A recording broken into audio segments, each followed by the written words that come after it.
Et voilà, on vient de se saboter nous-mêmes. On était tous là à dire que Kylian Mbappé était le problème et aujourd'hui on a vu ce que ça donnait sans lui. Certes, offensivement parlant, en première mi-temps, on jouait beaucoup mieux. On a enfin vu le premier but de Rodrigo cette saison, lui qui n'avait plus marqué depuis plus de 30 matchs. Comme par hasard, c'est quand Kylian Mbappé n'est pas là, y a pas de souci. Gonzalo Garcia titulaire à la place de Kylian Mbappé, lui qui était énormément demandé surtout par moi. Et bah le frérot aujourd'hui, il a vu flou, fantomatique. Même si je l'ai trouvé très intéressant sans ballon par son pressing, tout ça, y a pas de souci. Finalement, en deuxième mi-temps, Xabi Alonso décide de le faire sortir pour faire entrer Arda Güler. Pendant qu'on est mené 1-0, il y en a qui pourraient prendre ça et dire que c'est de la faute de Xabi Alonso qu'on a perdu aujourd'hui. Sauf que non, non, non. Aujourd'hui, là seulement, ça va pas passer. C'est pas de sa faute si on a une équipe remplie de débilos. Rudiger, qu'est-ce qu'il nous fait? Qu'est-ce qu'il nous fait? Moi qui étais là avant le match et je disais qu'il revenait au bon moment pour prendre Erling Haaland. Finalement, c'est lui-même qui nous a tués. C'est lui-même qui nous a tués. On est là, on mène 1-0. Qu'est-ce que tu pars t'agripper sur Erling Haaland? Franchement, les deux buts qu'on s'est pris étaient de sa faute. Ce but de l'égalisation de Manchester City, c'est lui qui part tomber au sol. Voilà, il libère de l'espace pour le joueur de Manchester City qui vient par la suite marquer. Même si oui, Thibaut Courtois aussi a une part de responsabilité. Non, vraiment là, Rudiger nous a tués. Et devant aussi, j'en parle même pas, mis à part Rodrigo qui a tout donné aujourd'hui. Lui qu'on disait qu'il était finito. Dès le début du match, comment Vinicius peut avoir ce genre de... Comment toi tu peux jouer au football pendant toutes ces années, même ce genre de finition là t'arrives pas à conclure? Comment tu peux rater ça? Un simple lob t'en es incapable. En deuxième mi-temps pareil, Jude Bellingham sur une magnifique passe de Rodrigo. Le gars il se retrouve dans cette position. Qu'est-ce que tu nous cherches encore un lob? Est-ce qu'on lobe dans cette position-là? Non! Il est allé lober, c'est monté en l'air. Heureusement que Thibaut Courtois était là pour ne pas alourdir le score. Sinon, façon dont Manchester City nous allumait, là, c'était terminé. Et aujourd'hui, là, pour moi, Xabi Alonso n'est pas responsable. Comment on peut être aussi nul en finition? Vous voyez de quelle couleur c'est un Doliprane? Vous voyez comment c'est blanc? Eh ben ça c'est la couleur de notre saison! On va faire une saison blanche! Couleur smecta! On perd contre Vigo à domicile. On perd contre City à domicile. Au nom du ciel éternel de Manche ou le U17 de Djibouti, on perd au Santiago Bernabéu. On a des joueurs qui sont pas courageux. On a des joueurs qui sont pas valeureux. Voilà, si on était dans le monde d'Harry Potter, on serait chez Poufso. Vinicius, je vais pas jurer parce que j'ai abusé du Wallah maître. Wallah, t'es moins fort au foot que Nicolas Sarkozy. Xabi Alonso, machallah, t'es un bon gars, t'as des idées. T'as du cœur, t'as de l'envie. Mais il te manque le plus important pour coacher au Real Madrid. Il te manque des couilles. Parce qu'avec ces joueurs, c'est des princesses. Il faut être méchant avec eux, il n'y a qu'un coach qui peut redresser la situation maintenant. C'est Hitler. Il n'y a rien qui va dans ce club, Wallah, j'en peux plus. Wallah, c'est invivable. Rudiger, Wallah, il a le quotient intellectuel d'un hippocampe. Désolé de m'être emporté, les frères, mais j'en peux plus de ce club. Wallah, ils sont en train de jouer sur ma santé mentale. Mais comment ça, Bellingham, il se permet encore de faire la star, les gars? Regardez, Cherki va venir pour lui serrer la main, il va même pas le calculer, les frères, regardez-moi ça.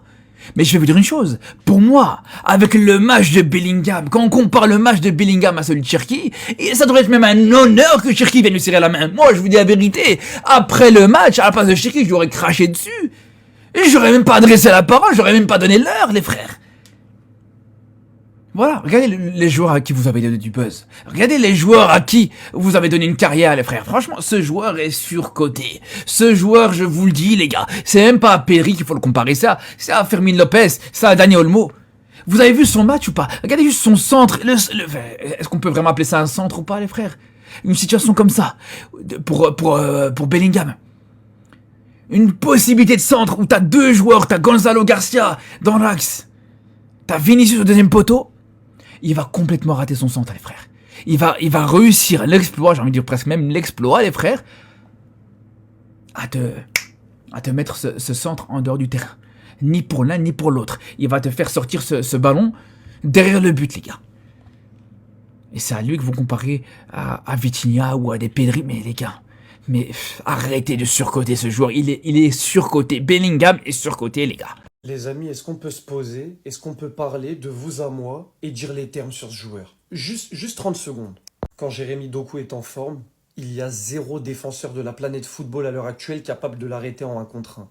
Je dis bien zéro. Mais en fait, regardez l'arrêt sur image, mais ça sert à quoi que je parle quand il y a des images comme ça qui existent? À votre avis, Rodrigo, là, il pense à quoi? Mais encore s'il y avait que ça... Les amis, je pense que Asensio et Valverde vont faire de très gros cauchemars de ce mec. Je pense que les nuits de Asensio et Valverde durant les prochaines semaines vont être très courtes. Mais tellement courtes. Il faut qu'on le dise, à l'heure actuelle, dans le monde du football, personne ne s'assoit à la table en termes de 1 contre 1 à part Lamine Yamal. Lamine Yamal et Jérémy Doku sont seuls sur leur planète en 1 contre 1 contre des défenseurs. Il n'y a personne qui parle avec eux. Ce qu'il a fait Aujourd'hui, contre le Real, les gars, il faut le voir pour le croire. C'est choquant. En tout cas, les amis, j'ai pas encore eu le temps de voir qui a été l'homme du match, mais pour moi, c'est Jérémy Doku. Chaque prise de balle, c'est pertinent. Chaque prise de balle, les Madrilènes sont comme ça. Ils sont comme ça. Il y a un moment où Asensio et Valverde, ils se regardaient pour ne pas aller sur Doku. Asensio regardait Valverde en mode non, toi, vas-y. Et Valverde, il disait Asensio, non, c'est à toi d'y aller. En fait, ils avaient peur. Ils avaient peur parce que ce mec, il est terrifiant.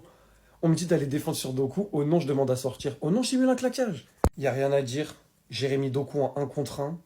Aucun défenseur de la planète foot le prend quand il est en forme. Je préfère le répéter.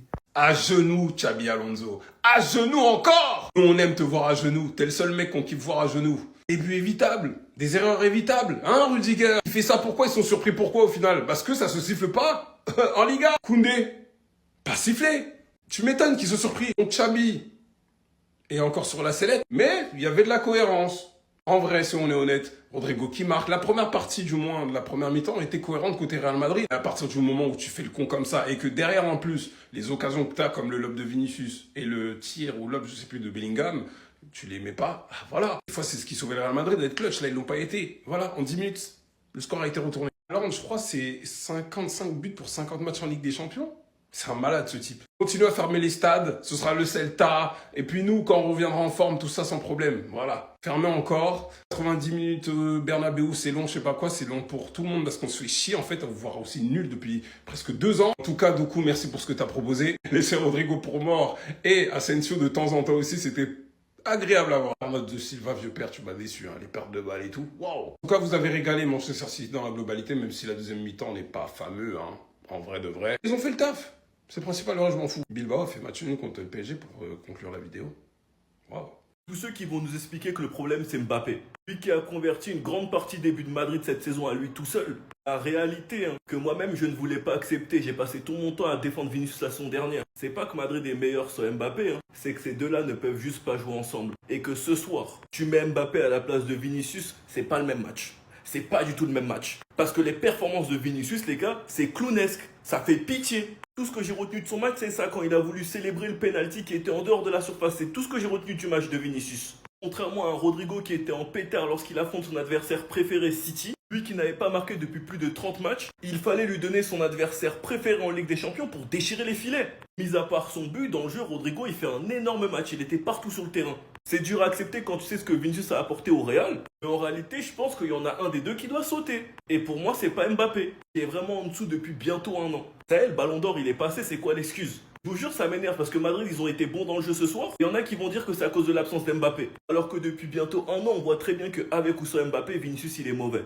Enfin bref, sinon vous les gars, vous en pensez quoi? Ramenez-vous sur la patience en nuit. Les Barcelonais, sortez les calculatrices parce que je vous promets qu'il y a quelque chose à gratter. Nous sommes actuellement 15e avec 10 points. Et le 3e, il en a que 13. 3 de plus que nous, il reste 2 matchs. Et quand on regarde plus loin, que le PSG, ils affrontent Sporting, ils affrontent Newcastle, il y aura un affrontement entre Arsenal et l'Inter, il y a un affrontement entre Tottenham et Dortmund, Inter, sans compter d'autres équipes qui sont au-dessus de nous, de la 14e à la 3e place, qui à tout moment peuvent faire des faux pas, même face à des petites équipes. Sortez les calculatrices. Sortez les calculatrices. Le top 8, les gars, il n'est pas impossible. Pas du tout. C'est quand je vois le nombre de points, les gars, que ça me fait mal le match nul contre Bruges. Car on serait actuellement à 12 points. Oh! En vrai, la défaite face au PSG, on aurait pu sortir avec le match nul. Mais la ligne haute t'a tué. Hakimi et Gonzalo Ramos l'ont mangé. Enfin bref les gars, cette Ligue des Champions ne sera pas si facile que ça, il y aura encore beaucoup de surprises. Comme ce soir, l'énorme surprise, le match nul du PSG contre Bilbao. Ou bien même hier soir, Atalanta qui gagne face à Chelsea. Les gars, tout ce que notre équipe doit faire, c'est mettre un tas de buts les 2 prochains matchs. Je veux rien savoir. Sinon vous les gars, vous en pensez quoi? Ramenez-vous sur Snap en nuit.